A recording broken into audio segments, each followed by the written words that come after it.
which shows, yeah, you, I think I request my cameraman to focus on Kesamthong. I am representing the people of Kesamthong and will represent Manipur as and when I get a chance. And I said I fought this election not for myself but for the people of Manipur. I want changes in Manipur, and whatever they called, I saw Wajah big talks, I shall go by that and I shall do that action. On TV today, but whatever help, what I say is that my ideology remains intact. That is not for sale, and as per my ideology, I shall go along. Elections with my party have confidence today. Yamna lay, aduga handak amu hena confidence lay bana. So what Bharatiya Janata Party the York we do na ti. Amu ke hena aigi thaja badu henkalan gre. Adna nasi yamatu bada BJP na absolute majority phangane aigi thaja ba koi hana tagi dum lay. Adna Manipur da BJP gi oiba yamama pangal kanba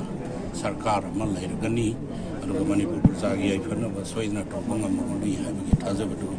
Manipur gi miyam da press media gi silin housing ko thamjari केंद्र की ओइना कोइना केंद्र की प्रजा को लेना रोगा आवाना the क्या कोई सब लागी बा अंदु की फल्ला nasi pangbiliba mayam प्रजा नुसीदना कोइ दा अमुका हन्ना अबे रखा पिले जे कोइ वामी नकी क्या नुंगाय मतम द नुंगाय मिनबा वामी मतम वामी नकी की मुसी तो nasi chap chana adugi u phang le bisi matam da men oina khoi mayang phal da ina handak aina tawuda bisi khoi mayang phal mayam sangbi ramani loktak na khoi koisal lei jaga ni phal to rengana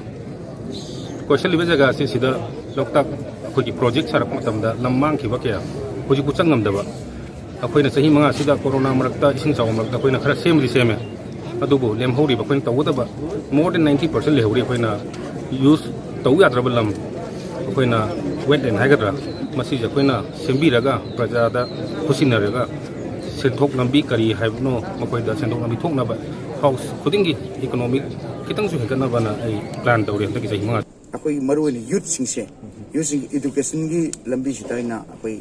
jangjen gani aina su loktok chagre